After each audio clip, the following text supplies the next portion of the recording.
the Holy One, blessed be He. Welcome to Beit Yisrael International's Voice of Torah podcast. I am Gaddi Efrayim, and today we explore Parashat Shemot, names, focusing on From Slavery to Redemption, the Birth of a Leader, with host agents Abraham and Sarah. The Zohar teaches that names reflect spiritual essence. In Shemot, as the Israelites descend into Egypt, they begin to lose their identity, like seeds buried in darkness. Yet, in this exile, the stage for redemption is set.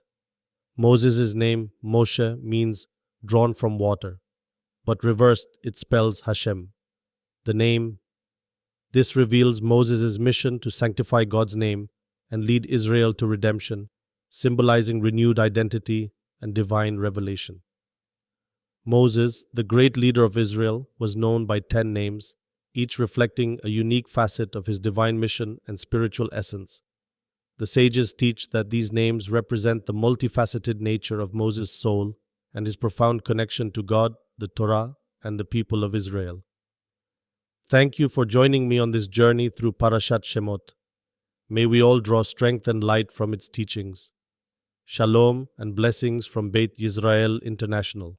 Hey everyone, and welcome back for another deep dive. Today we are looking at something really fascinating. The names of the children of Israel as they went down to Egypt. Yeah. And it turns out that there is so much more to this list of names than you might think at first glance. Oh, absolutely. We've got an amazing lineup of sources to help us explore this today. We're going to be looking at the Zohar. Okay. The Midrash, some modern commentaries like Gaddi, Efrayim, and some teachings from Beit Yisrael International. Sounds good. All right, so let's jump right in.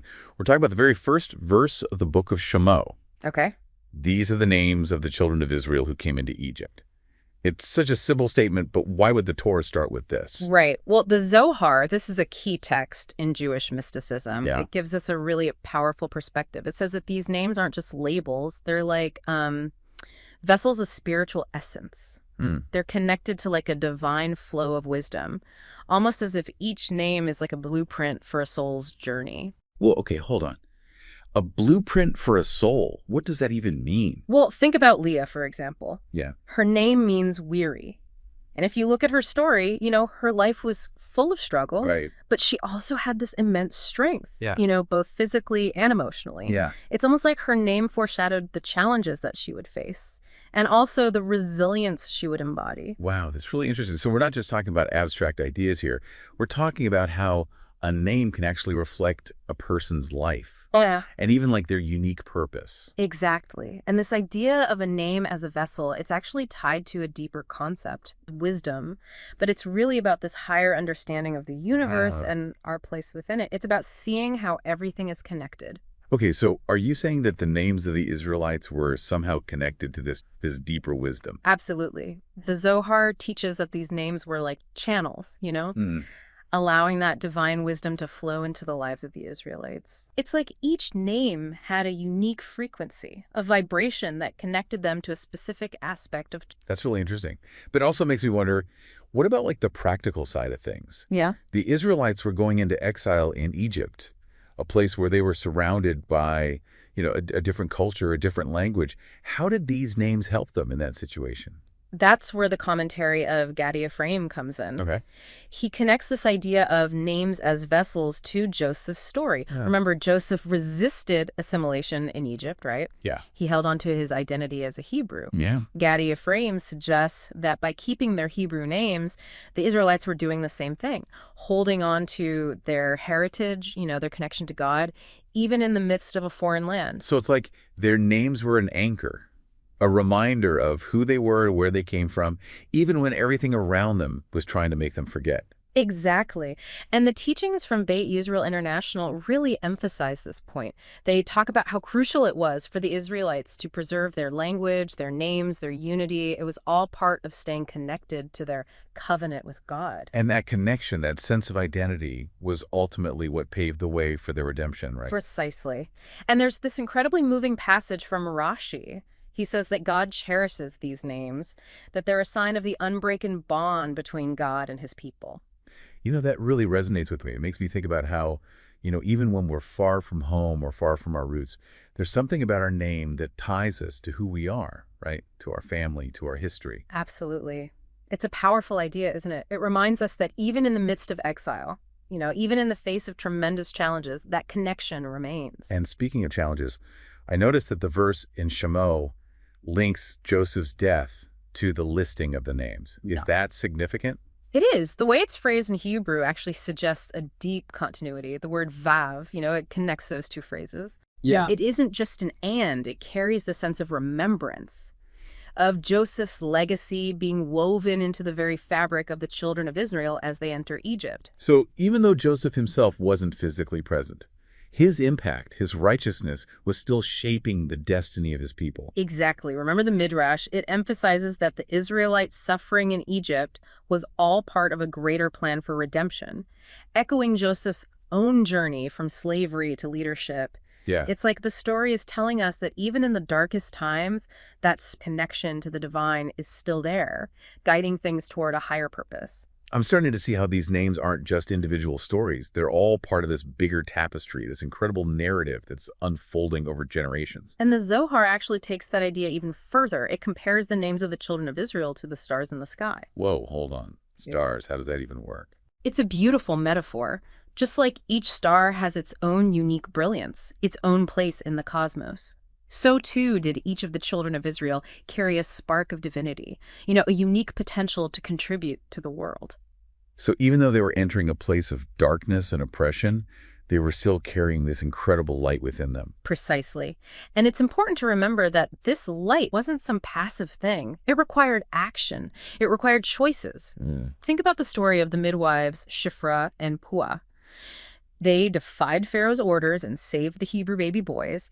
That took immense courage, a willingness to stand up for what's right even when it's dangerous. It's like their names, their connection to that divine wisdom gave them the strength to resist, right? To make those difficult choices. It wasn't just fate. It was about aligning themselves with a higher purpose. Exactly. And their actions had a ripple effect.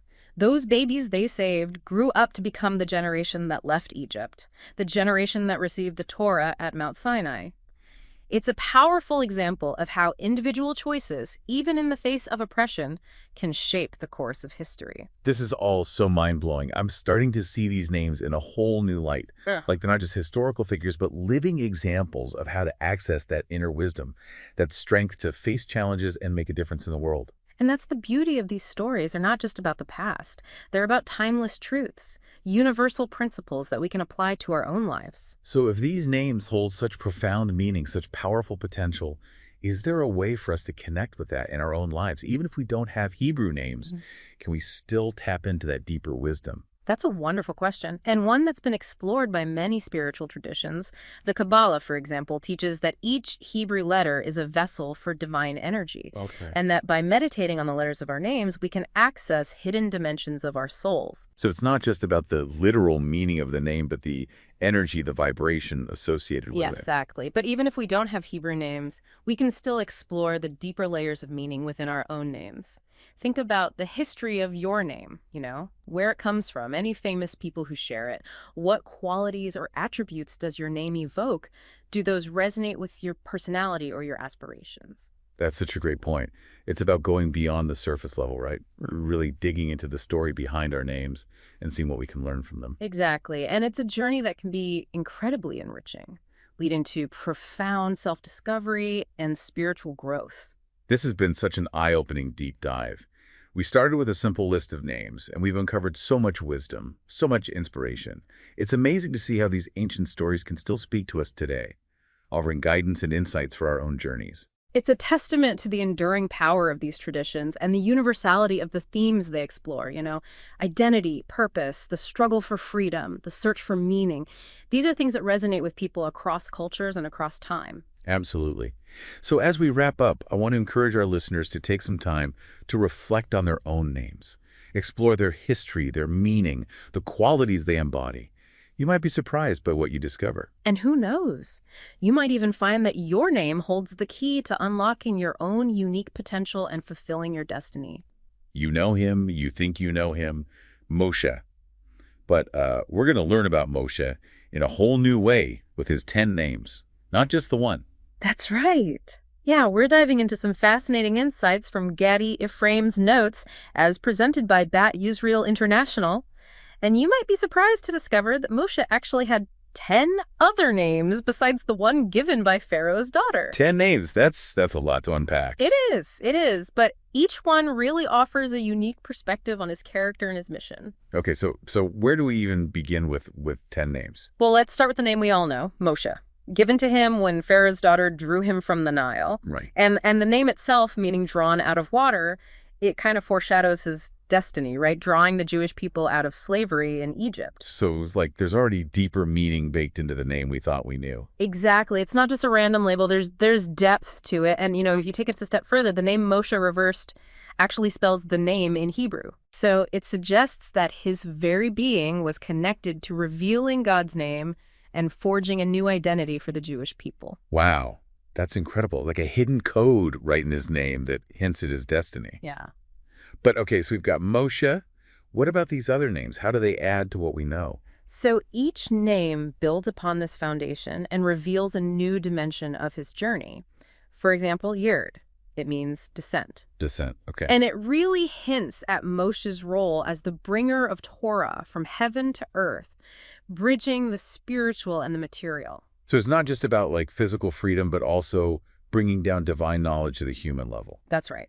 Okay. That's exactly it. And then we have Avigdor. Okay, Avigdor. What's Avigdor about? Avigdor means master of the fence. And Right. so it symbolizes his strength and his resilience Interesting. in protecting the Jewish people almost like a spiritual warrior, defending them from harm. Okay, so I'm starting to see how each name sort of adds another layer of complexity to Moshe as a leader.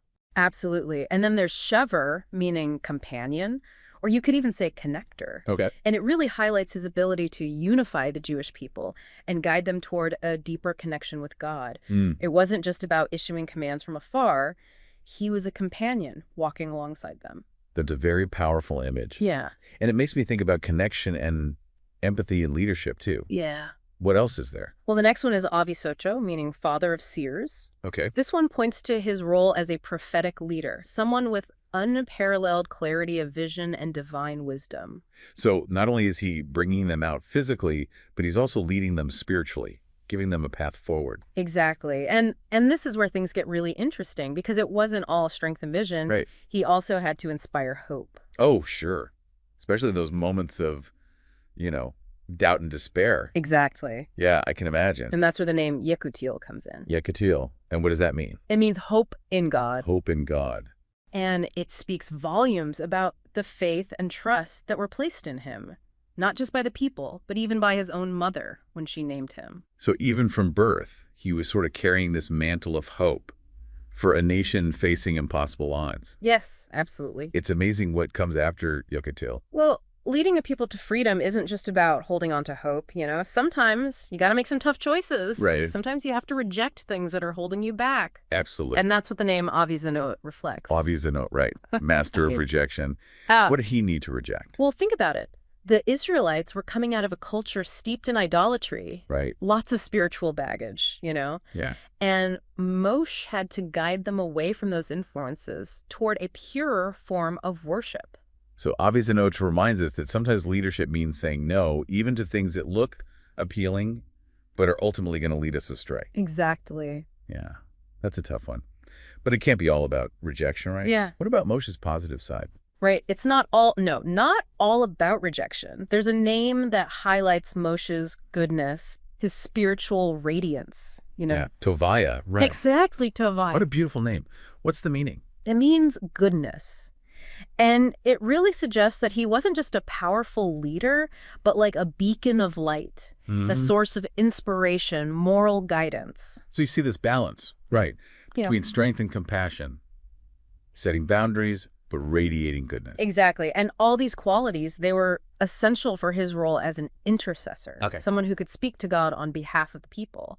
That's where Shemaiah comes in. Shemaiah meaning God hears. That makes sense, given his role as a prophet, someone who communicated with God directly. Exactly. And finally, we can't forget Moshe's roots, his identity, Sure. the name Levi, signifying his tribe. Right. It reminds us that his leadership was also deeply connected to his heritage, the traditions of his ancestors. So we've gone through these 10 names, each one giving us a little more insight into who Moshe was, what his mission was. It's like we've built this mosaic, this much richer picture. Precisely. And here's something that's always fascinated me. Despite having all these names, all these different qualities, Right.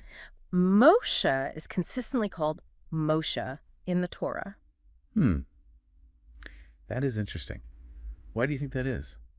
You know, I think it speaks to his singular focus, his unwavering dedication to carrying out God's will. The name Moshe, with all its connections to drawing forth, revealing, it becomes like the main theme, the essence of his being. So all these other names, they enrich our understanding, but it's that commitment to a higher purpose that's what truly defines him. Yeah. It's like the names are tools, qualities he used to carry out that purpose. That's a great way to put it. And, I think there's a powerful lesson there for all of us. Okay. We all have different roles, talents, experiences, but ultimately, true fulfillment comes from aligning ourselves with something bigger than ourselves, something that gives our lives meaning. It's like Moshe's story is an invitation to look at ourselves and ask, what are my strengths?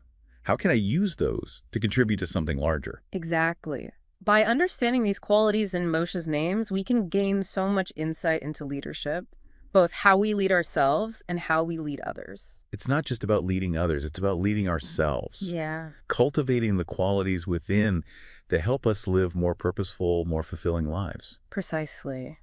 So we've got Yerd reminding us to bridge the gap between what we want to do and what we actually do.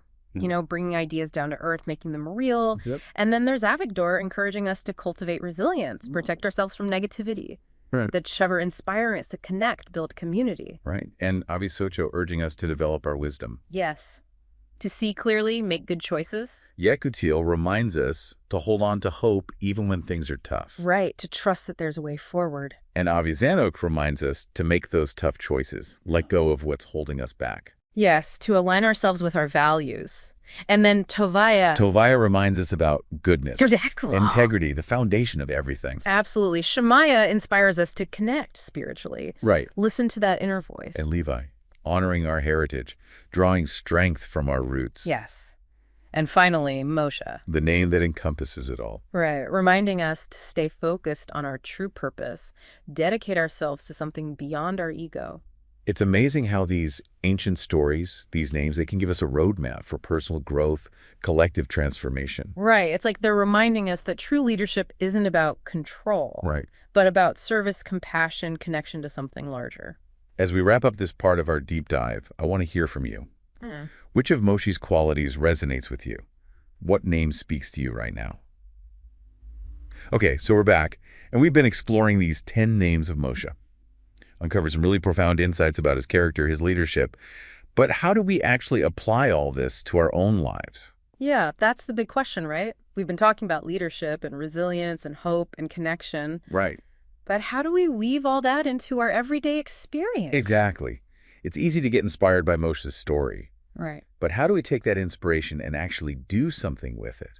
It feels like a lot to try to embody all 10 qualities at once. You're right. It's not about becoming Moshe overnight, right? Right. It's about starting small, focusing on one thing at a time. So pick one name, one quality that speaks to you, and go from there. Exactly. Like, let's say you're drawn to Avigdor, the master of the fence. You might think about building your resilience. Okay. Notice how you react when things get tough. Right. Do you give up easily?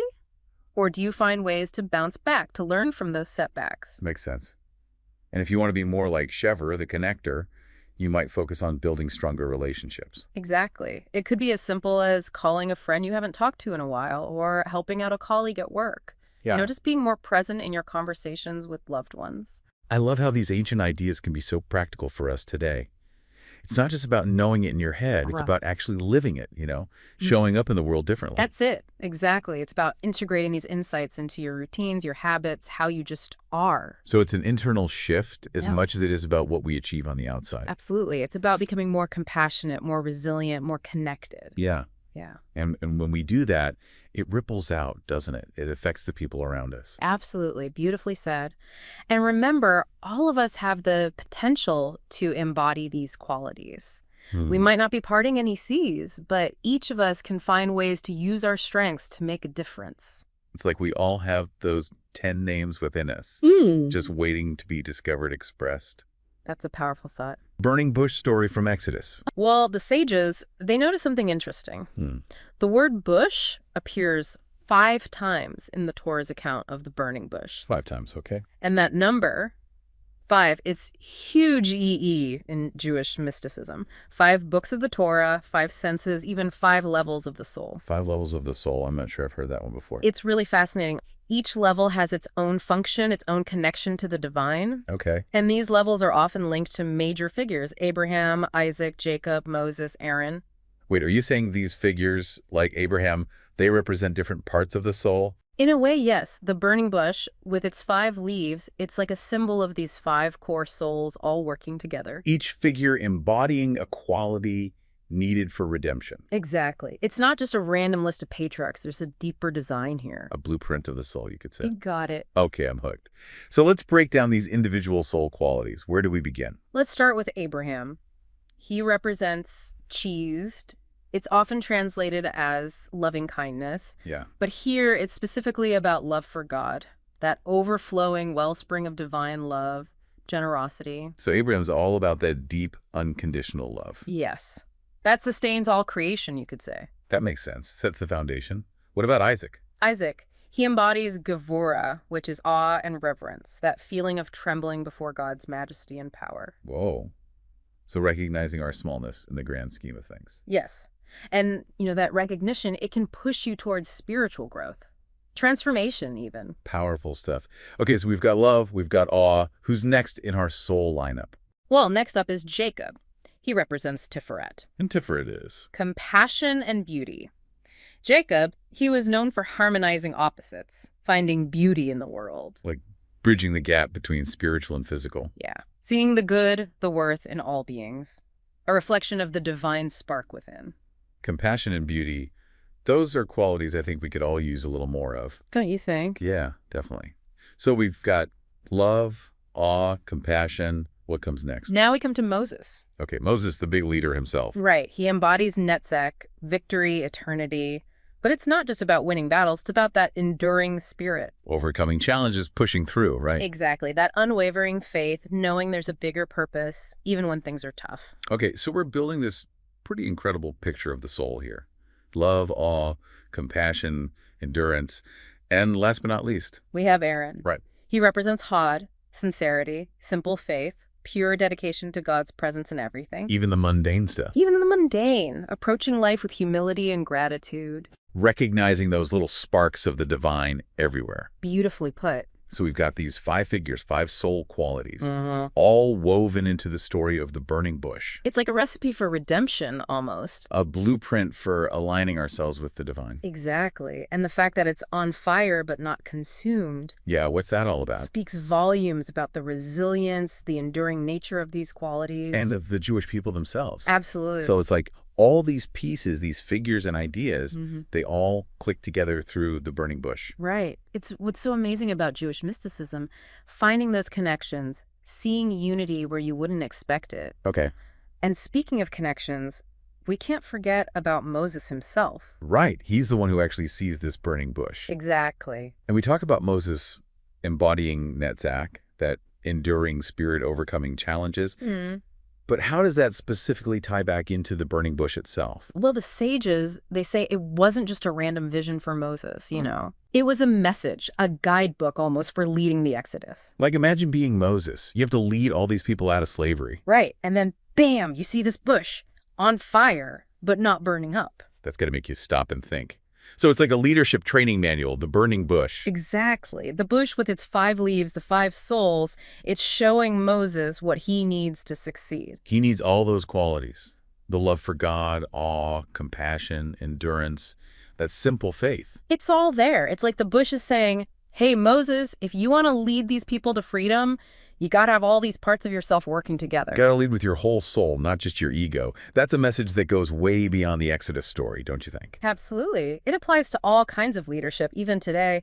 And, it connects to something else fascinating. Okay. In the Midrash, the rabbinic commentary on the Torah, they offer 5 different interpretations of the burning bush. 5. Wow, okay. We don't have time to go through all of those, but what are a couple of the most interesting ones? Well, one that I find really beautiful is the idea that the burning bush represents all of creation. Okay. And the fire. That's the revelation of God's presence within everything. So it's like God's presence isn't limited to any one place, but permeates everything. Exactly. No space is empty of the divine. Even a simple bush can be a vessel for God's revelation. That's a pretty amazing way to see the world, to see that spark of God in everything. It is, isn't it? It reminds me of what Kabbalah teaches about the Sephirot. The Sephirah. Yeah, the different emanations of God's energy flowing into creation. Oh, right. And the burning bush, in this interpretation, it's seen as a manifestation of Chokmah. Chokmah, which is Divine wisdom. so like the source code of creation. Yeah. The blueprint for everything. You could say that. Yeah. And the burning bush, as Chokmah, it's a reminder that God's wisdom is woven into the very fabric of existence. The whole universe is a burning bush, basically. Filled with the light of creation, exactly. Yeah. And there's another midrashic interpretation that takes this even further. They see the burning bush as symbolizing the Jewish people in exile. Okay. And the fire, that represents the Shekinah, the divine presence enduring their pain with them. So even when things are tough, that connection to the divine is still there. Unbroken. It shows the resilience of the Jewish people, their covenant with God. That even in exile, God is with them. Exactly. The fire is both God's love and God's empathy. The Shekinah experiencing that pain right alongside them. Wow.